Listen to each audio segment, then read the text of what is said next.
বাংলাদেশে দুই জাতের মাদ্রাসা আছে, একটা হলো কওমি মাদ্রাসা, একটা হলো আলিয়া মাদ্রাসা, ঠিক না ভাই? কওমি মাদ্রাসা জাতিকে কি দেয় আর জাতি কওমি মাদ্রাসারে কি দেয় এটা আপনাদের জানার কথা। কওমি মাদ্রাসা সরকারি ভুক্ত না। কোন মাদ্রাসা সরকারি ভুক্ত? কোন উস্তাদের বেতন সরকার দেয়? 54 বছরে কোন সরকার বেতন দিছে?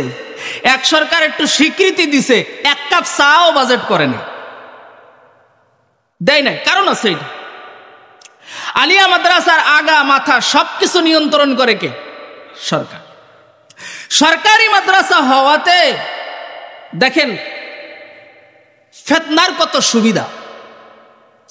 আব্দুর রাজ্জাক বিন ইউসুফ সাহেব হুজুর, মতিউর রহমান মাদানী সাহেব হুজুরের কাছে আপনি যে জিজ্ঞাসা করবেন, হুজুর আপনি কি পাস? উত্তর হবে আলিয়া মাদ্রাসা থেকে আলিম ফাজিল কামিল পাস। এর বাইরে কোন উত্তর আপনারা বাইর করতে পারলে বাইর করে। এরপরে নরম সুন্নি আছে, হুজুর আপনি কি পাস? উত্তর আমি আলিম ফাজিল কামিল পাস। এরপরে আছে সাধারণ জামাতি মওদুদিবাদী হুজুর, যেমন মুফতি আমির হামজা সাহেব, যিনি আমাদের কওমি নিয়ে প্রশ্ন তুললে হালাইছে যে আমাকে সিলেবাসে সমস্যা, হুজুর নিয়ে সমস্যা। আমরা কইতে চাই নাই, ফায়ে ফারা আদর্শন ছুটাইতে হইব না, ছুটাইতেছি। তো মিজানুর রহমান আজহারী সাহেব, মুফতি আমির হামজা সাহেব, ওনারা কোন মাদ্রাসায় পড়েছেন? হুজুর আপনি কি পাস? উত্তর আমি আলিম ফাজিল কামিল পাস। কয়টা হইছে? 3টা। গরম সুন্নি গিয়াসউদ্দিন তাহেরি সাহেবরে চ্যালেঞ্জ করেছিল আমির হামজা সাহেব যে 1 কোটি টাকার চ্যালেঞ্জ, ওর কোনো সার্টিফিকেট নাই। আমির হামজা সাহেব চ্যালেঞ্জ করার পরে গিয়াসউদ্দিন তাহেরি বগলে কইরা সার্টিফিকেট লয়ে এসে 1 কোটি টাকা দে। 1 কোটি টাকা ফালা আছে ইউটিউবে, এই ঘটনা দেখেন আপনার। তো যাই হোক, কি ঠিক কইছি না আমি? তো 3টা বের হইল, 4টা বের হইল। ডাইরেক্ট কবর পূজারি গিয়াসউদ্দিন তাহেরি সাহেব, উনিও আলিম ফাজিল কামিল পাস। 5 নম্বরে কাদিয়ানিরা এখন টকশো করে, আপনি ইউটিউবে সার্চ দিয়ে দেখেন ভাই কি পাস? আলিম ফাজিল কামিল পাস। কোন মাদ্রাসা থেকে? আলিয়া মাদ্রাসা থেকে। হিজবুত তাওহীদের ইমাম সেলিম সাহেব বেডি সামনে নিয়ে দাড়ি সাইচ্চা ইসলাম বলে, উনারে জিজ্ঞেস করবেন আপনি কি পাস? উনিও আলিম ফাজিল কামিল পাস। দল কয়টা বের হইছে? কয়টা বের হইছে? প্রশ্ন হইল ইসলামী আকীদার বই নাই? ইসলামী আকীদার বই থাকলে 6 আকীদার 6 দলের লোক বাইরে এলো কেমনে? ঠিক, 6 দলের 6 আকীদার, ভিন্ন ভিন্ন আকীদা, ভিন্ন ভিন্ন আমল বের হইল কিভাবে? উত্তর হয়তো 2টা দিবেন, হ বা না। যদি কোন হ আছে তা কি ঘোড়ার টিম পড়ায়? আর যদি কোন নাই, যদি না থাকে তাহলে মাদ্রাসা বলাও জায়েজ না। ইসলামী আকীদা থাকা লাগবে, কোরআন হাদিসের আকীদা থাকা লাগবে। আর কওমি মাদ্রাসা থেকে যারা পড়ছে, চরমোনাই পীর সাহেব হুজুরের আকীদা যা, হেফাজতে ইসলামের সব আলেমের আকীদা তা। কর্মপদ্ধতি ভিন্ন, দল ভিন্ন, আকীদা ভিন্ন না,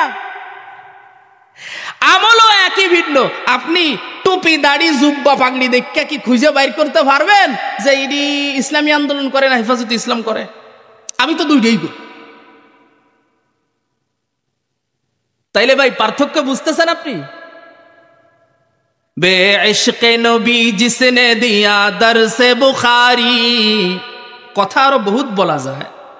সহশিক্ষা কোন কওমি মাদ্রাসায় নারী পুরুষ একসাথে পড়ার বিধান আছে? আছে ভাই?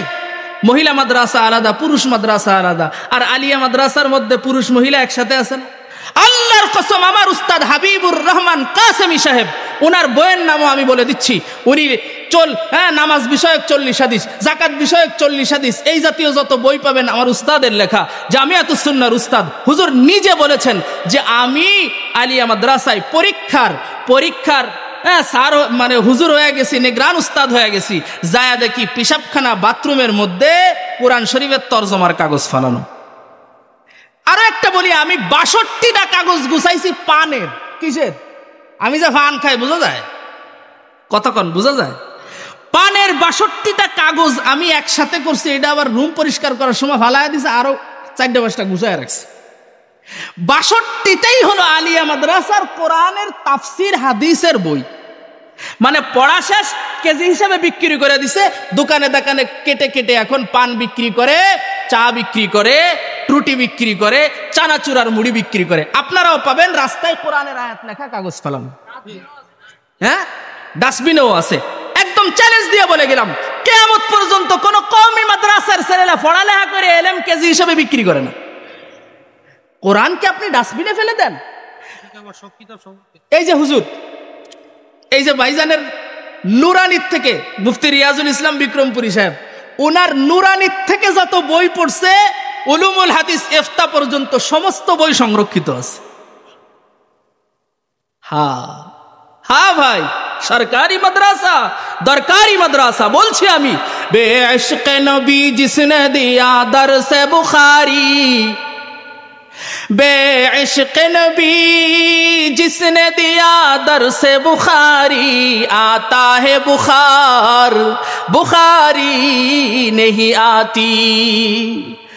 दीन इस्लाम एमन जेटा अपनी पढ़बेन আমল করা লাগবে ঠিক তেমন। বুখারী শরীফ যদি কেউ প্যান্ট শার্ট পরে ক্লিন শেভ করে এক মুষ্টির নিচে দাড়ি সেটে বুখারী শরীফ যদি পড়ায়, নবীর সুন্নাতের উপরে আমল নাই, বুখারী শরীফ পড়ায়া লাভ নাই। কি করা লাগবে? বুখারীতে আমল আছে, নবীর সুন্নাহ যেমন আমল করা লাগবে এমন এমন আছে কোথায়? কওমি মাদ্রাসায়। তো মুহাম্মদুর রাসূলুল্লাহর আমানত সুন্নাতগুলো হেফাজত হইতেছে এখানে, আল্লাহ পাকের বিধানের আমানত সুন্নাতগুলো হেফাজত হইতেছে এখানে। তো কওমি মাদ্রাসা হেফাজত করলে এই জমিনে দ্বীন ইসলামের হেফাজত হবে। আলহামদুলিল্লাহ, আলহামদুলিল্লাহি কাফা ওয়া সালামুন আলা ইবাদিহিল্লাযীনা ইসতাফা। আম্মা বা'দু ফাআউযু বিল্লাহি মিনাশ শাইতানির রাজীম। বিসমিল্লাহির রহমানির রহিম। ইন্নাল্লাহা ইয়া'মুরুকুম আন তু'আদ্দুল আমানাত।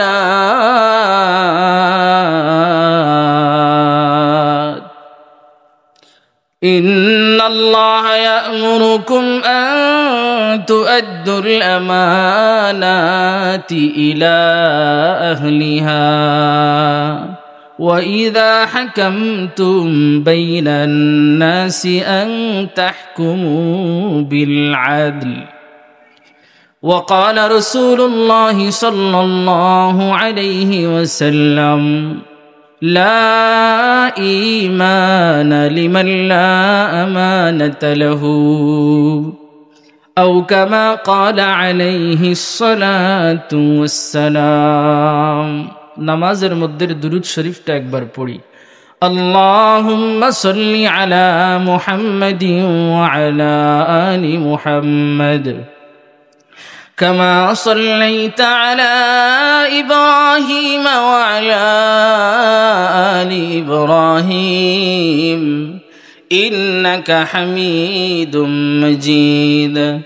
اللهم بارك على محمد وعلى آل محمد كما باركت على إبراهيم وعلى آل إبراهيم إنك حميد مجيد. لا إله إلا الله، لا إله إلا الله، لا إله إلا الله،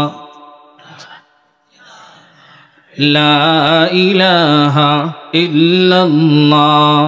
मौला के है मौला के थे मौला के रहेंगे।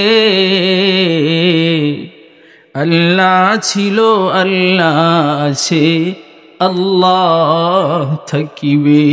ला इलाहा इल्लल्लाह, ला इलाहा इल्लल्लाह, ला इलाहा इल्लल्लाह मुहम्मदुर रसूलुल्लाह। खानाए काबा का मंजर ऐ खुदा देखा मुझे, मक्का व शहर मदीना देखने को दे मुझे, वो मकामाते मुबारक की ज़ियारत हो नसीब, जिसमें रहमत बेशुमारा देखने को दे मुझे। ऐ खुदा सैराब कर दे आब ज़मज़म से मुझे, इस्तिला में हजर अस्वद से मुशर्रत कर मुझे, इस्तिला में हजर अस्वद से मुशर्रत कर मुझे। गुंबुज़े खदरा दिखा दो, रौज़ाए अतहर मुझे, दरमियाने कब्र मिंबर गिड़गिड़ाने दे मुझे। सुब्हानक ला इल्म लना इल्ला मा अल्लमतना, इन्नका अंतल अलीमुल हकीम। सुब्हानक ला फहम लना इल्ला मा फहमतना, इन्नका अंतल जव्वादुल करीम। अल्हम्दुलिल्लाह। জামিয়া কারিমিয়া মাদ্রাসার বাৎসরিক ওয়াজ মাহফিল ও হালকা জিকিরের সম্মানিত সভাপতি, মাদ্রাসার সম্মানিত প্রতিষ্ঠাতা পরিচালক নও মুসলিম মৌলানা রেজাউল করিম সাহেব দামাত বরকাতুহু, উপস্থিত হযরত উলামা ইকরাম, সামনে উপবিষ্ট দিন দরদি মুসল্লি যাকিরিন শাকিরিন মুহিব্বিন ভাইরা, আল্লাহ রব্বুল ইজ্জত ওয়াল জালালের দরবারে আমরা শুকর আদায় করি, যিনি দয়া করে মেহেরবানি করে কোরআন সুন্নাহর কিছু কথা আমাদেরকে শোনার তৌফিক দিয়েছেন। বলি আলহামদুলিল্লাহ। যতক্ষণ পর্যন্ত কোরআন সুন্নাহ একসাথে থাকে ততক্ষণ পর্যন্ত দিন ইসলামের ইবাদতগুলি সহি শুদ্ধ হয়, সুন্দর হয়। শুধু কোরআন দিয়েও যেমন আমল সম্ভব না, শুধু হাদিস দিয়েও আমল সম্ভব না। এটা নবী আলাইহিস সালামের জবানেরই কথা। তারাকতু ফীকুম আমরাইন লান তাদিল্লু মা তামাসসাকতুম বিহিমা কিতাবাল্লাহি ওয়া সুন্নাত রাসূলি। যতক্ষণ পর্যন্ত তোমরা কোরআন এবং সুন্নাহকে, হাদিসকে না, যতক্ষণ পর্যন্ত তোমরা কোরআন এবং সুন্নাহকে আঁকড়ে ধরে রাখবা ততক্ষণ পর্যন্ত, ততদিন পর্যন্ত তোমরা গোমরা হবা না, পথভ্রষ্ট হব না। আমাদের দেশে আহলে কোরআন আছে যারা হাদিসকে অস্বীকার করে, আহলে কোরআন আছে হাদিসকে অস্বীকার করে, শুধু কোরআন মানবে। নবীর সব হাদিসকে অস্বীকার করলে ভাই সে কি মুমিন থাকতে পারবে? কারণ যেই কোরআন আপনি মানতেছেন এই কোরআনের মধ্যেই আছে ইন হুয়া ইল্লা ওয়াহয়ু ইউহা। মুহাম্মদুর রাসূলুল্লাহ নিজের থেকে বলেন না, ওহী আসে তাই বলে। নবীজি সাল্লাল্লাহু আলাইহি ওয়াসাল্লামের উপরে যে ওহী অবতীর্ণ হয়, এই ওহী দুই প্রকার। এক প্রকার ওহীর নাম হলো ওহীয়ে মাতলু, আর এক প্রকার ওহীর নাম হলো ওহীয়ে গায়রে মাতলু। ওহীয়ে মাতলু কোনটা? কোরআনে আসছে যেইটা। ওহীয়ে গায়রে মাতলু কোনটা? হাদিসে আসছে যেইটা। তাইলে নবীজি সাল্লাল্লাহু আলাইহি ওয়াসাল্লাম নিজের থেকে বলতেন না, আল্লাহ বলাইতেন, আল্লাহ বলাইতেন। এই জন্য নবীজি সাল্লাল্লাহু আলাইহি ওয়াসাল্লাম গায়েব জানেন না, যতটুকু নবীকে জানানো হয়েছে ততটুকুই নবী জানতেন। তো নবীজি সাল্লাল্লাহু আলাইহি ওয়াসাল্লামের কথাই এইটা, কোরআন সুন্নাহ যতদিন পর্যন্ত উম্মত আঁকড়ে ধরে রাখবে ততদিন উম্মত গুমরা হবে না। আর যখন কোরআন সুন্নাহ ছেড়ে দেবে উম্মত গুমরা হয়ে যাবে। উম্মতের মাঝে ফিতনা তৈরি হবে, নতুন নতুন দল তৈরি হবে, কোরআন সুন্নাহ বিরোধী, সাহাবীদের সিদ্ধান্ত বিরোধী হাজারো মাসআলা সমাজে তৈরি হবে। এগুলোর নিয়ন্ত্রণ হবে না। যেই সরকার দেশ চালাবে সেই সরকারই মাসআলা বুঝে না, ইসলাম বুঝে না, দাড়ি বুঝে না, টুপি বুঝে না, পর্দা বুঝে না, সহি কোনটা গলত কোনটা এটার পার্থক্য করতে পারে না, তো ওই সরকার দিন ইসলাম নিয়ন্ত্রণ করবে কিভাবে? তো আমি সবসময় বলি, এই দেশে হুজুরদের ভিতরে আপনারা যেটা দেখেন হুজুরদের ভিতরে, এটা আসলে হুজুরদের ভিতরে কিছুটা থাকলেও মূলত হক বাতিলের ভিতরে। এই যে আলোচনা সমালোচনা কাদা ছোড়াছুড়ি এটা বন্ধ হবে না, এবং এটা হতে থাকবে, এটা বাড়তে থাকবে। এটা বন্ধ হওয়ার দ্বিতীয় কোনো রাস্তা নেই, একটা মাত্র রাস্তা আছে। সেইটা কি? সেইটা হলো সরকার মুসলিম সরকার যিনি থাকবেন ওনারই এইটা নিয়ন্ত্রণ করা লাগবে। কথার কথা ধরেন গিয়াসউদ্দিন আর নাপাকি সাহেব, উনি একটা ভুল মাসআলা বললেন, যেটা স্বীকার করলে, যেটা হুন্না সুবহানাল্লাহ কইলে মানুষের ঈমান চলে যাইব। উনি এই মাসআলা এক মাহফিলে না, একের পর এক মাহফিলে চলে যাচ্ছে। সরকার কোনোদিন উনারে ডাকছে? ডাকে নাই। যদি একটা শরিয়া বোর্ড থাকতো যে ভুল মাসআলা বললে, কোরআন হাদিসের অপব্যাখ্যা করলে জবাবদিহিতা করতে হবে, না পারলে 5 লক্ষ টাকা জরিমানা হবে, 6 মাসের জেল হবে, সারা বাংলাদেশের সব বন্ড বক্তা একদিনের মধ্যে টাইট হয়ে যাইত। কয়দিনের মধ্যে টাইট হইত? এখন সরকার নিজেই বোঝে না ইসলাম কোনটা হক আর কোনটা বাতিল, কোনটা সত্য আর কোনটা মিথ্যা, এই যাচাইয়ের ক্ষমতা আছে? এটা যদি নিজেই বুঝতো তাহলে তো সবারই পর্দা করণ লাগতো। কি করণ লাগতো? কোনো বেডির মুখ দেখানোর উপায় ছিল? হ্যাঁ, কারোর দাড়ি চাচার অধিকার ছিল না। আল্লাহ আমাদেরকে বুঝার তৌফিক দান করেন। তাহলে যখন কোরআন সুন্নাহ থেকে উম্মত দূরে সরতে থাকবে, ঝামেলা বাড়তেই থাকবে যতক্ষণ না নিয়ন্ত্রণ করা যায়। এবার বাস্তব উদাহরণ দেখেন। মাশাআল্লাহ, মুফতি মাসুম বিল্লাহ সাহেব হুজুর আফগানিস্তানের কথা বললেন না? আফগানিস্তান, অনেকে দাঁত শিটকে আঙ্গ সামনে কয় যে মূল লড়াইলে দেশ চালাইব কি? ভাই বলে না মূল লড়াইলে দেশ চালাইব কি? তা আমারও এই প্রশ্ন করছে বড় নেতায়, বড় মজলিসে। আমি তো বলেছি যে ভাই মোল্লারা আইলে দেশ চালাইব কি? আফগানিস্তান কি মোল্লারা চালাইতেছে না? আচ্ছা বাদ দিলাম, আফগানিস্তান তো 4 বছর মাত্র হইছে, এর আগে 700 বছর মোল্লারা শাসন করেছে, আপনি জানেন না? এর আগে উসমানীয় খেলাফত 800 বছর শাসন করেছে, আপনি জানেন না? স্পেন মুসলমানরা মোল্লারা শাসন করেছে, জানেন না? উমাইয়া খেলাফত মুসলমানরা শাসন করেছে, জানেন না? খোলাফায়ে রাশিদিনের জামানা মোল্লারা শাসন করছে, জানেন না? সব মানুষ না খায় মরে গেছে, মরে গেলে আপনি আয়োজন করতেন। এটা হলো শয়তানের দলের লোকদেরকে ভুল মসলা হিগায়া দেয়। এটা কোরআনে আছে, এই কথাটাও বানানো না। ওয়া ইন্নাশ শায়াতিনা লায়ুহুনা ইলা আউলিয়াইহিম লিয়ুজাদিলুকুম ওয়া ইন্নাশ শায়াতিনা লায়ুহুনা ইলা আউলিয়াইহিম লিয়ুজাদিলুকুম। শয়তান তার দোস্তদেরকে তর্ক করার পাথেও গুছায় দেয়, শিখায় দেয়। নাওডুবা শরীয়তপুরের নাওডুবায় ছাত্র জামানায়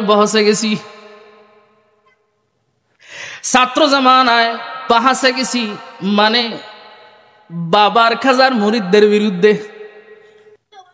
ঠিক আমি যখন দাঁড়াইছি তখন আমারে এমন এক প্রশ্ন করছে, যেই প্রশ্ন আমিও জীবনে শুনি নাই, আমার বাপেও শুনে নাই।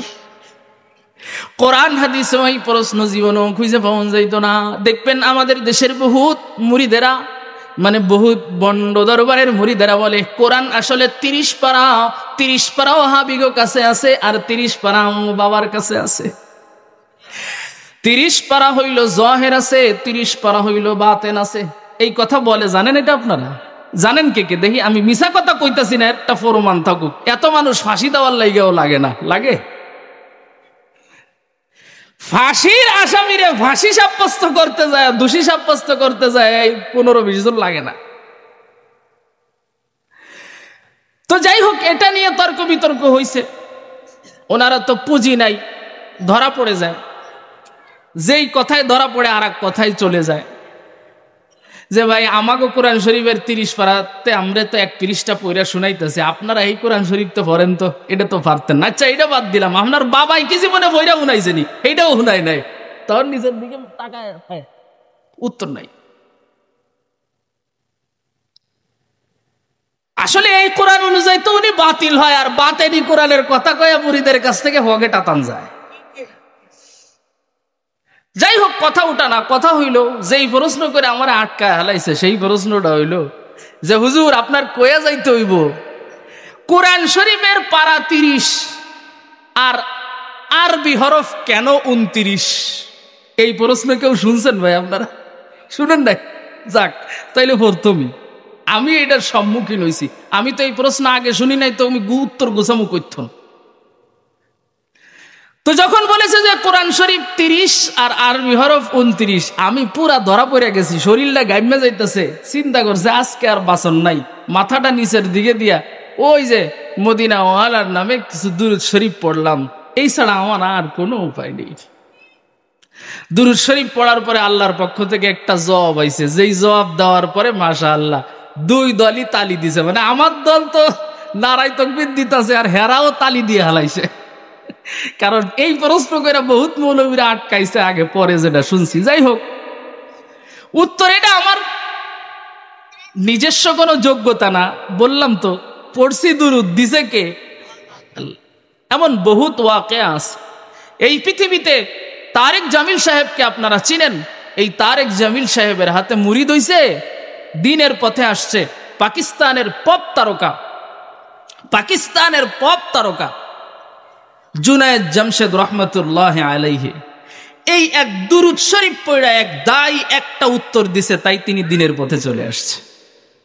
লম্বা ঘটনা, সেটা না বলি। যে কোনো মুসিবতে যে কোনো সময় দুরূদ পড়বেন তো মাসলা হল হয়ে যাবে ইনশাআল্লাহ। হাদিসে তো স্পষ্ট আছে, মান সাল্লা আলাইয়া ওয়াহিদাতান সাল্লাল্লাহু আলাইহি আশারা।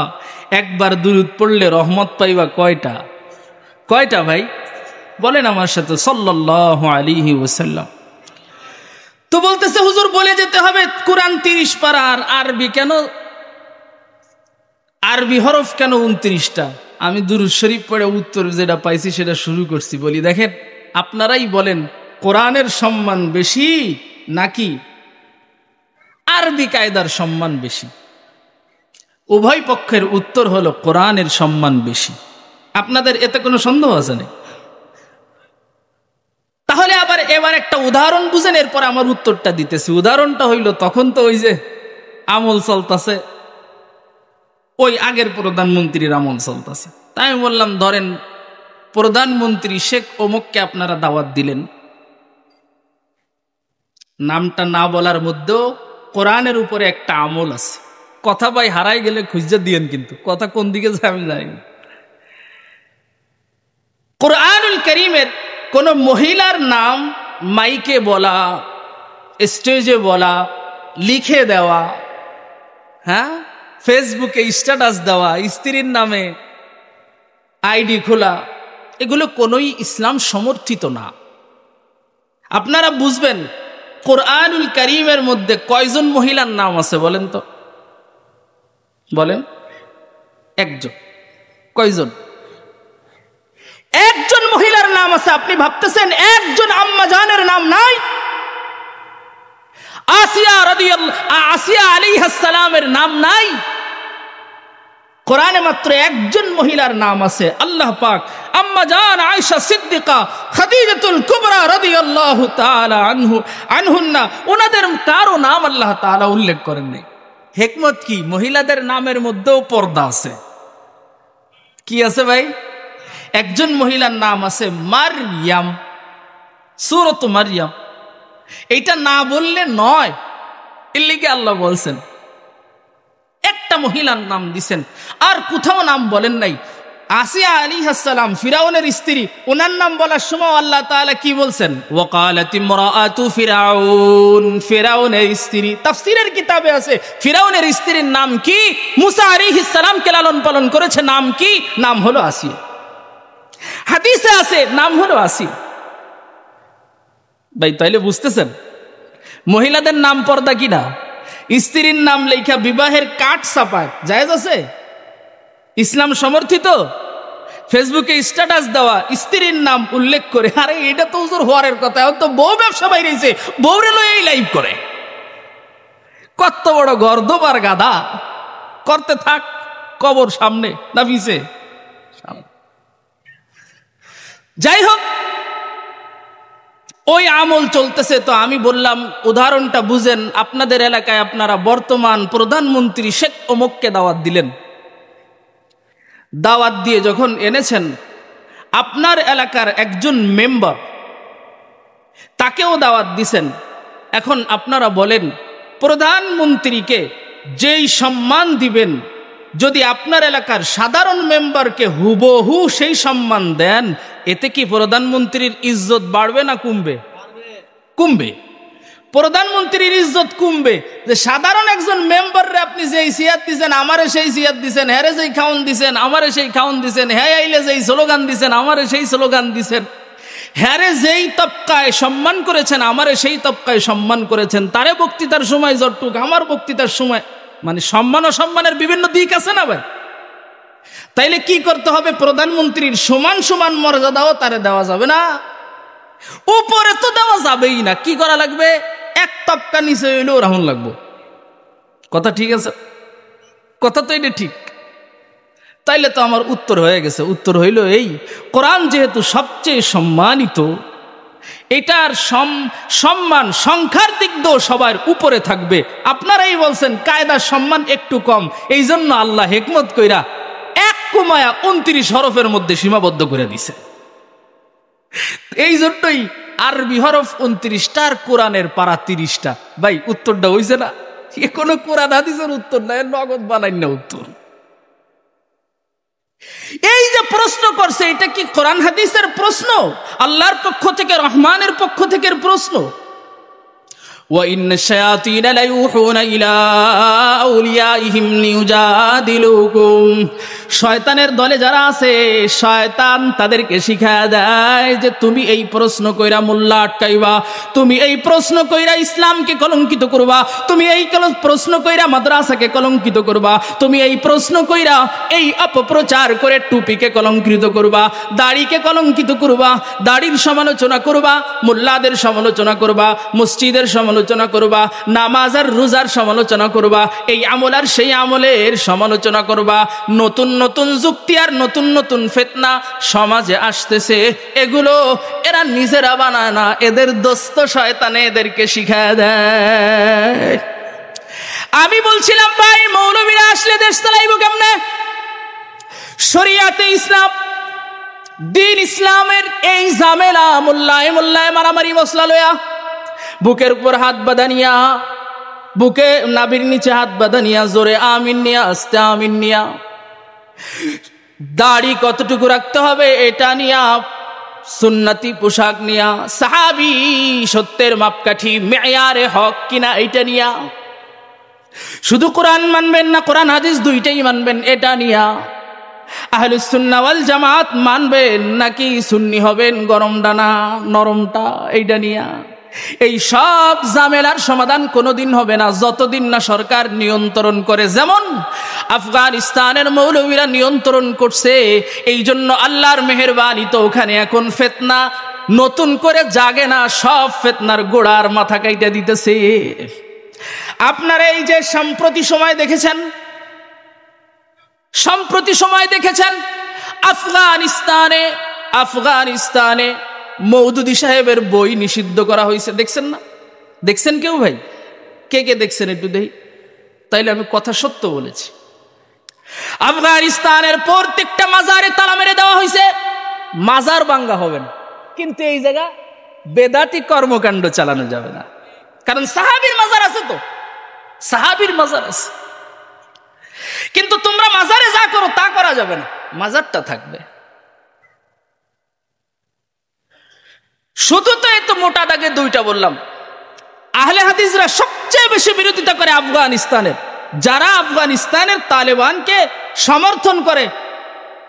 মুজাফফর বিন মোহসিন সাহেব বলেন, ওরা কি তোমার দুলোভাই লাগে?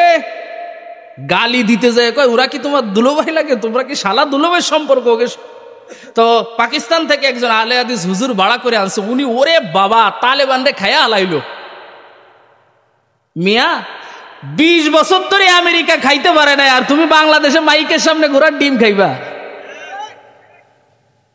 9 বছর ধরে রাশিয়া পৃথিবীর পরাশক্তি খাইতে পারে নাই, আর তুমি এই জায়গা মাইকে ছিলে। 40 বছর যাদের যুদ্ধের ইতিহাস, 40 বছর যুদ্ধ করেছে পৃথিবীর 2-3 সুপার পাওয়ারের সাথে, সারা দুনিয়া এক হয়েছে, কিন্তু তাদেরকে টলাইতে পারে নাই। আপনি খোঁজ নিয়ে দেখেন, আল্লাহর মেহেরবানিতে তারা খালেস আসল মোল্লা, যাদের মাথায় পাগড়ি আছে, যাদের মুখে দাড়ি আছে, যাদের সুন্নতি পোশাক আছে, এই বরকতের বদৌলতে পরাশক্তির বিজয় হয়েছে আল্লাহ ওয়ালাদের, পরাশক্তির পরাজয় হয়েছে আল্লাহ ওয়ালাদের বিজয় হয়েছে। তাইলে মোল্লারা দেশ চালাইতে পারে না? তো আমি বলছিলাম ভাই, ইসলামের মধ্যে যত প্রকার ঝামেলা হইতেছে, এটার নিয়ন্ত্রণ সরকার না নিলে দূর হওয়া সম্ভব। তাইলে সরকার নিয়ন্ত্রণ করতে গেলে সরকারের আগে বোঝা লাগবে, তারপরে তো নিয়ন্ত্রণ করা লাগবে। এখন সরকারই বোঝে না, তো নিয়ন্ত্রণ করবে কেমনে? এটা হলো মূল কথাটা, এটা হলো মূল কথাটা। তাহলে সরকারের ইসলাম বোঝার দরকার আছে না? 90% মুসলমানের দেশের মানুষ কিভাবে দ্বীন ইসলাম পালন করবে, কোরআন সুন্নাহ কিভাবে পালন করবে, এই জিনিস মানার দরকার আছে না? এটা কি ভাই কচুরির পানার মতো ভেসে আসছে, না বঙ্গোপসাগর থেকেও বেশি রক্তের বিনিময় আসছে? এটা জানতে হবে আপনার। আমি আয়াত পড়েছি, আল্লাহ বলেন, ইন্নাল্লাহা ইয়ামুরুকুম আন তুআদ্দুল আমানাত, ইন্নাল্লাহা ইয়ামুরুকুম আন তুআদ্দুল আমানাতি ইলা আহলিহা, নিশ্চয় আল্লাহ ইয়ামুরুকুম তোমাদেরকে আদেশ করেছেন, আন তুআদ্দুল আমানাতি ইলা আহলিহা, তোমরা হকদারের কাছে তার আমানত পৌঁছে দিবা। আমানত কাকে বলা হয়? আমানত বলা হয় হলো কুল্লু হাক্কিন, ওই সমস্ত হক, লাজিমা হুকুকুহু ওয়া হিফযুহু, সব হকের শর্ত আদায় করে হেফাজত করা এবং আদায় করা, যার কাছে আমানত রাখা হয় তার উপরে ওয়াজিব, ফরজ। আপনার কাছে একজন আমানত রাখছে, যেভাবে দিবে এভাবে ফেরত দেওয়া লাগবে। আমানত আল্লাহর পক্ষ থেকেও হয়, বান্দার পক্ষ থেকেও হয়। আল্লাহর পক্ষ থেকে আমানত কি? মুহাম্মদুর রাসূলুল্লাহর পক্ষ থেকে আমানত কি? মুহাম্মদুর রাসূলুল্লাহর পক্ষ থেকে আমানত দ্বীন ইসলাম, আল্লাহর পক্ষ থেকে আমানত দ্বীন ইসলাম। আল্লাহ পাকের নামাজ, আল্লাহ পাকের দেওয়া রোজা, আল্লাহ পাকের দেওয়া হজ, আল্লাহ পাকের দেওয়া বিধিবিধান আল্লাহর পক্ষ থেকে আমানত। নবীর পক্ষ থেকে আমানত সুন্নতি দাড়ি, নবীর পক্ষ থেকে আমানত সুন্নতি টুপি, নবীর পক্ষ থেকে আমানত সুন্নতি পাগড়ি, নবীর পক্ষ থেকে আমানত সুন্নতি পোশাক। মুহাম্মদুর রাসূলুল্লাহ সাল্লাল্লাহু আলাইহি ওয়াসাল্লামের পক্ষ থেকে আমানত, নবীর যত সুন্নাহ আছে সব সুন্নাহ। আবার এই আমানত মানুষের পক্ষ থেকে মানুষের পক্ষে হয়, মানে আল্লাহর পক্ষ থেকে বান্দার দিকে, মিনাল্লাহি ইলাল আবদ। আবার আছে বান্দার থেকে বান্দার দিকে, মিনাল আবদি ইলাল আবদ। আপনার বান্দার থেকে বান্দার দিকে, যেমন বান্দার থেকে বান্দার দিকে হলো যে আপনার সন্তান আপনার কাছে আমানত, আপনার সন্তান আপনার কাছে আমানত। তাইলে এই আমানতটা দেনেওয়ালা যিনি, ওনার কাছে ফেরত দেওয়া লাগবে। আল্লাহ পাক রব্বুল আলামিনের পক্ষ থেকে কিছু আমানত আছে অঙ্গ, বিশাল লম্বা কথা আছে, কিছু আমানত আছে অঙ্গ প্রত্যঙ্গের আমানত। এটার ব্যবহার যেভাবে করতে আল্লাহ বলেছেন, এর বাহিরে করলেন মানে আল্লাহর সাথে আপনি আমানতের খেয়ানত করছেন। মানে হইল এই নজরের একটা আমল আছে, চোখের আমল আছে, গুনাহের জিনিস দেখা যাবে না, নেক্সট জিনিস দেখবা, আমল করবা। হাতের একটা আমল আছে, জুলুম করা যাবে না, 2 নাম্বারই করা যাবে না। এই হাত দিয়ে ঘুষ খাওয়া যাবে না, স্বাক্ষর করা যাবে না অন্যায়। এই হাত দিয়ে অন্যায়ভাবে মুসলমান ভাইকে মারা যাবে না, আছে না? আছে না? পায়েরও আমানত আছে, সব কিছুর আমানত আছে, এবং প্রত্যেকটা আমানত আদায় হয়েছে কিনা এটাও আল্লাহ আদায় করে নেবেন কিয়ামতের ময়দানে। আল-ইয়াওমা নাখতিমু আলা আফওয়াহিহিম ওয়া তুকাল্লিমুনা আইদিহিম ওয়া তাশহাদু আরজুলুহুম বিমা কানু ইয়াকসিবুন। হাত পায়ে সব বলে দিবে যে আমার লগে কি কি করছে। আমি বলতে চাচ্ছি ভাই, আল্লাহর পক্ষ থেকে দ্বীন ইসলাম, আল্লাহ আল্লাহ রসুলের পক্ষ থেকে এই উম্মতে মুহাম্মাদি বাংলাদেশি মুসলমানের কাছে আমানত। কার পক্ষ থেকে আমানত? যদি এটার হেফাজত পুরা উম্মত মিলে না করতে পারে, পুরা উম্মত আমানতের খেয়ানত করবে, কিয়ামতের ময়দানে ধরা পড়বে। কথা সোজা। আমানতের খেয়ানত, আমানতটা যে রক্ষা করবেন না, কেন করবেন না? ১৬ লক্ষ সাহাবীর মধ্যে ৫৪,০০০ সাহাবীর রক্তের বিনিময়ে আপনার মাথায় টুপি উঠছে। সাহাবীর বাড়ি মক্কা মদিনায়, জান্নাতুল বাকিতে মাত্র ৯ থেকে ১০,০০০ সাহাবী শুয়ে আছে। মক্কা মদিনার পুরো আরব দেশ মিলে মাত্র ১৪,০০০ সাহাবী শুয়ে আছে।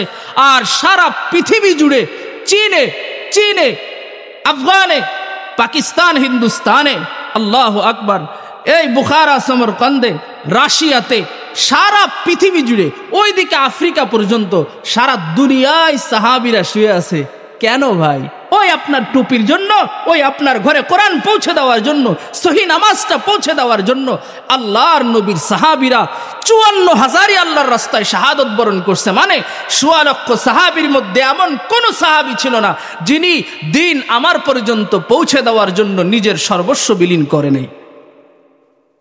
এত শুধু সাহাবী, নবীর কষ্ট আপনি দেখবেন না। সাহাবীদের পরে তাবেঈনদের কষ্ট দেখবেন না, তারপরে তাবেউত তাবেঈনদের কষ্ট দেখবেন না। এদেশ পর্যন্ত কত লক্ষ কোটি মানুষের শাহাদত বরণ হয়েছে এই দ্বীন ইসলাম, কোরআন হাদিস, আল্লাহ আল্লাহ রসুলের আমানত রক্ষা করতে যে। সেই জিনিস আমরা পাইছি। এই জিনিস যদি অবহেলা করে যদি আমরা ছুটায়া দেই, আপনারা বলেন তো ভাই, আল্লাহর কাছে আমরা ধরা পড়বো কিনা? বলেন, ধরা পড়বো কিনা? ধরা পড়বো। তো হুজুর, এটার খেয়ানত হয়ে গেলে আঙ্গ কি হইব? আখেরাতে যা হইব, এটা তো দেয়া যায় না, এই ওয়াজ করে লাভ নাই। আসলে কি হবে জানেন? ইরাকে আল্লামা তকি উসমানী সাহেব যা লিখছেন তাই হবে। কি লিখছেন? আল্লামা তকি উসমানী সাহেব হুজুর লিখছেন, ইরাকের জমিনে, বাগদাদের জমিন, ইমামে আবু হানিফা রহমতুল্লাহ আলাইহির জমিন, আলী রাদিয়াল্লাহু তাআলা আনহুর শহর বানানোর জমিন। সুবহানাল্লাহ, কি দামি জমিন! কুফা বসরা পৃথিবীর কে চিনে না? কুফা বসরা কত লক্ষ কোটি আলেম তারা তৈরি করছে। পৃথিবীতে কত লক্ষ কোটি দ্বীনি কাজ তারা আঞ্জাম দিয়েছে। পৃথিবীতে ইলমের আলো বাতি জ্বালাইছে। সেই ইরাকের যুব সমাজ আজকে মাদ্রাসা চিনে না। মাদ্রাসা, যেই মাদ্রাসায় সুন্নাহ শিখানো হয়, কোরআন শিখানো হয়, আমানত শিখানো হয়, আল্লাহ আল্লাহ রসুল চেনানো হয়, মসজিদে আকসা, মসজিদে নববী আর বাইতুল্লাহ চেনানো হয়, যেই মাদ্রাসাগুলোর মধ্যে সহি দ্বীনের তালিম হয়, এই মাদ্রাসা যুব সমাজ চিনে না। ৭০০ কিলোমিটার পাড়ি দিয়ে এক মৌলবীরে হুজুর পাওয়া গেছে, তার কাছ থেকে মাদ্রাসার পরিচয় নেওয়া লাগছে। আল্লামা তকি উসমানী সাহেব লিখছেন, আমি বুঝাইতে চাইছি, ওই জমিনে দ্বীন ইসলাম ছিল, উম্মতের অবহেলার কারণে আমেরিকার ষড়যন্ত্রে মাদ্রাসা শূন্য জমিন হয়ে গেছে। এখন আর কেউ দাঁড়িয়ে রাখে না, এখন আর কেউ নামাজ পড়ে না, মানে খুব কম মানুষ করে, এটা পার্সেন্টেজে আসে না। এখন আর কেউ কোরআন পড়তে বসে না, এখন আর কেউ দ্বীন ইসলাম চিনে না, আল্লাহ আল্লাহ রসুলের রেখে যাওয়া আমানত সম্পর্কে বুঝে না। তো ভাই, ইসলামের কি হয়েছে? ইসলামের কিছু হয় নাই, ওই জাতির কপাল পুড়ে গেছে। আমাদের যদি এমন হয়, কে ঠেকাবে? ভবিষ্যৎ প্রজন্মের ঘরে ঘরে নাস্তিক হবে, বেঈমান হবে, আল্লাহ আল্লাহ রসুল চিনবে না।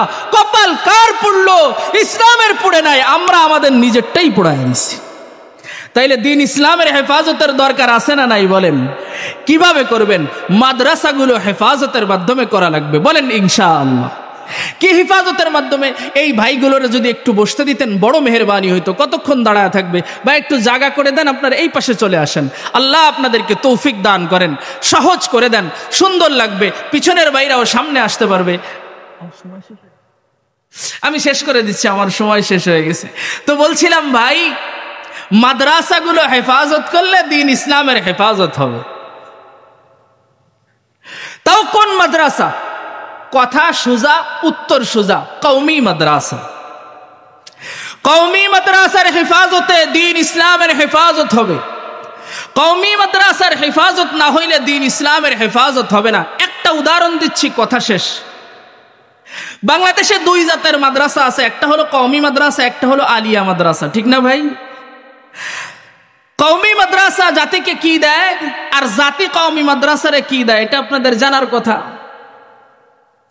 কওমি মাদ্রাসা সরকারি ভুক্ত না, কোন মাদ্রাসা সরকারি মুক্ত? কোন উস্তাদের বেতন সরকার দেয়? 54 বছরে কোন সরকার বেতন দিছে? এক সরকার একটু স্বীকৃতি দিছে, এক কাপ চাও বাজেট করেনি, দেয় নাই। কারণ আছে এটা, আলিয়া মাদ্রাসার আগা মাথা সবকিছু নিয়ন্ত্রণ করে কে? সরকার। সরকারি মাদ্রাসা হওয়াতে দেখেন ফিতনার কত সুবিধা। আব্দুর রাজ্জাক বিন ইউসুফ সাহেব হুজুর, মতিউর রহমান মাদানী সাহেব হুজুরের কাছে আপনি যে জিজ্ঞাসা করবেন, হুজুর আপনি কি পাস? উত্তর হবে আলিয়া মাদ্রাসা থেকে আলিম ফাজিল কামিল পাস। এর বাইরে কোন উত্তর আপনারা বাইর করতে পারলে বাইর করে। এরপরে নরম সুন্নি আছে, হুজুর আপনি কি পাস? উত্তর আমি আলিম ফাজিল কামিল পাস। এরপরে আছে সাধারণ জামাতি মওদুদিবাদী হুজুর, যেমন মুফতি আমির হামজা সাহেব, যিনি আমাদের কওমি নিয়ে প্রশ্ন তুললে হালাইছে যে আমাকে সিলেবাসে সমস্যা, হুজুর নিয়ে সমস্যা। আমরা কইতে চাই নাই, ফায়ে ফারা আদর্শন ছুটাইতে হইব না, ছুটাইতেছি। তো মিজানুর রহমান আজহারী সাহেব, মুফতি আমির হামজা সাহেব, ওনারা কোন মাদ্রাসায় পড়েছেন? হুজুর আপনি কি পাস? উত্তর আমি আলিম ফাজিল কামিল পাস। কয়টা হইছে? 3টা। গরম সুন্নি গিয়াসউদ্দিন তাহেরি সাহেবরে চ্যালেঞ্জ করছিল আমির হামজা সাহেব যে 1 কোটি টাকার চ্যালেঞ্জ, ওর কোনো সার্টিফিকেট নাই। আমির হামজা সাহেব চ্যালেঞ্জ করার পরে গিয়াসউদ্দিন তাহেরি বগলে কইরা সার্টিফিকেট লই এসে 1 কোটি টাকা দে। 1 কোটি টাকা ফালা আছে ইউটিউবে, এই ঘটনা দেখেন আপনার। তো যাই হোক, কি ঠিক কইছি না আমি? তো 3টা বের হইল, 4টা বের হইল। ডাইরেক্ট কবর পূজারি গিয়াসউদ্দিন তাহেরি সাহেব, উনিও আলিম ফাজিল কামিল পাস। 5 নম্বরে কাদিয়ানিরা এখন টকশো করে, আপনি ইউটিউবে সার্চ দিয়ে দেখেন, ভাই কি পাস? আলিম ফাজিল কামিল পাস। কোন মাদ্রাসা থেকে? আলিয়া মাদ্রাসা থেকে। হিজবুত তাওহীদের ইমাম সেলিম সাহেব বেডি সামনে নিয়ে দাড়ি সাইচ্চা ইসলাম বলে, উনারে জিজ্ঞেস করবেন আপনি কি পাস? উনিও আলিম ফাজিল কামিল পাস। দল কয়টা বের হইছে? কয়টা বের হইছে? প্রশ্ন হইল ইসলামী আকীদার বই নাই? ইসলামী আকীদার বই থাকলে 6 আকীদার 6 দলের লোক বাইরে এলো কেমনে? ঠিক, 6 দলের 6 আকীদার, ভিন্ন ভিন্ন আকীদা, ভিন্ন ভিন্ন আমল বের হইল কিভাবে? উত্তর হয়তো 2টা দিবেন, হ বা না। যদি কোন হ আছে তা কি গুড়ার টিম পড়ায়? আর যদি কোন নাই, যদি না থাকে তাহলে মাদ্রাসা বলাও জায়েজ না। ইসলামী আকীদা থাকা লাগবে, কোরআন হাদিসের আকীদা থাকা লাগবে।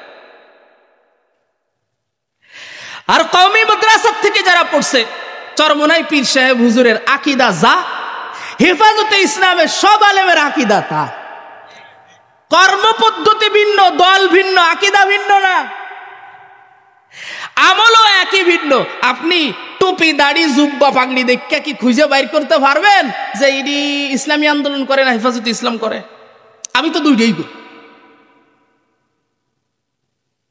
তাইলে ভাই পার্থক্য বুঝতেছেন আপনি? বেঈশকে নবী জিসনে দিয়া দরসে বুখারী, কথা আরো বহুত বলা যায়। সহশিক্ষা কোন কওমি মাদ্রাসায় নারী পুরুষ একসাথে পড়ার বিধান আছে? আছে ভাই? মহিলা মাদ্রাসা আলাদা, পুরুষ মাদ্রাসা আলাদা। আর আলিয়া মাদ্রাসার মধ্যে পুরুষ মহিলা একসাথে আছে না? আল্লাহর কসম, আমার উস্তাদ হাবিবুর রহমান কাসেমি সাহেব, ওনার বইয়ের নামও আমি বলে দিচ্ছি। উনি নামাজ বিষয়ক 40 হাদিস, যাকাত বিষয়ক 40 হাদিস, এই জাতীয় যত বই পাবেন আমার উস্তাদের লেখা, জামিয়াতুস সুন্নাহর উস্তাদ হুজুর নিজে বলেছেন যে আমি আলিয়া মাদ্রাসায় পরীক্ষার স্যার মানে হুজুর হয়ে গেছি, নিগরান উস্তাদ হয়ে গেছি। যায়া দেখি পেশাবখানা বাথরুমের মধ্যে কোরআন শরীফের তরজমার কাগজ ফালানো। আরো একটা বলি, আমি 62টা কাগজ গুছাইছি পানের। কিসের? আমি যে পান খাই, বোঝা যায়? কতক্ষণ বোঝা যায়? পানের 62টা কাগজ আমি একসাথে করছি। এটা আবার রুম পরিষ্কার করার সময় ফালাইয়া দিছে, আরো 4-5টা গুছায় রাখছি। 62টাই হলো আলিয়া মাদ্রাসার কোরআনের তাফসির হাদিসের বই। মানে পড়া শেষ, কেজি হিসাবে বিক্রি করে দিছে। দোকানে দোকানে কেটে কেটে এখন পান বিক্রি করে, চা বিক্রি করে, রুটি বিক্রি করে, চানাচুরার মুড়ি বিক্রি করে। আপনারাও পাবেন রাস্তায় কোরআনের আয়াত লেখা কাগজ ফেলানো। হ্যাঁ, ডাস্টবিনও আছে। একদম চ্যালেঞ্জ দিয়ে বলে গেলাম, কিয়ামত পর্যন্ত কোন কওমি মাদ্রাসার ছেলেরা পড়ালেখা করে এলেম কেজি হিসাবে বিক্রি করে না। কোরআনকে আপনি ডাস্টবিনে ফেলে দেন, এই যে হুজুর, এই যে ভাইজানের নুরানির থেকে মুফতি রিয়াজুল ইসলাম বিক্রমপুরী সাহেব, ওনার নুরানির থেকে যত বই পড়ছে উলুমুল হাদিস ইফতা পর্যন্ত সমস্ত বই সংরক্ষিত আছে। হ্যাঁ ভাই, সরকারি মাদ্রাসা, দরকারি মাদ্রাসা বলছি আমি। বেঈশকে নবী জিসনে দিয়া দরসে বুখারি, बेइश्क़ नबी जिसने दिया दरसे बुखारी, आता है बुखार बुखारी नहीं आती। দিন ইসলাম এমন যেটা আপনি পড়বেন আমল করা লাগবে ঠিক তেমন। বুখারী শরীফ যদি কেউ প্যান্ট শার্ট পরে ক্লিন শেভ করে এক মুষ্টির নিচে দাড়ি সেটে বুখারী শরীফ যদি পড়ায়, নবীর সুন্নাতের উপরে আমল নাই, বুখারী শরীফ পড়ায় লাভ নাই। কি করা লাগবে? বুখারীতে আমল আছে নবীর সুন্নাহ যেমন আমল করা লাগবে এমন এমন আছে কোথায়? কওমি মাদ্রাসায়। তো মুহাম্মদুর রাসূলুল্লাহর আমানত সুন্নাতগুলো হেফাজত হইতেছে এখানে, আল্লাহ পাকের বিধানের আমানত সুন্নাতগুলো হেফাজত হইতেছে এখানে। তো কওমি মাদ্রাসা হেফাজত করলে এই জমিনে দ্বীন ইসলামের হেফাজত হবে, দ্বীন ইসলামের হেফাজত হবে ইনশাআল্লাহ। তাহলে দ্বীনের ইশক নিয়া যা কোরআন হাদিসে পড়বো তা আমল করব। ইকামতে দ্বীনের বিরুদ্ধে এই অভিযোগ কিভাবে করলেন? এত বড় মিথ্যা কথা কিভাবে আপনি বললেন? ইকামতে দ্বীনের বিরুদ্ধে আমরা না, শুনে রাখো, উলামায়ে দেওবন্দ যারা আছেন তাদের নেতৃত্বে, কাকরাইল নিজামউদ্দিনের নেতৃত্বে এই পৃথিবীর 252টা দেশে উলামায়ে দেওবন্দের নেতৃত্বে তাবলীগী কাজ চলতেছে। আল্লাহু আকবার জোরে বলা লাগবে।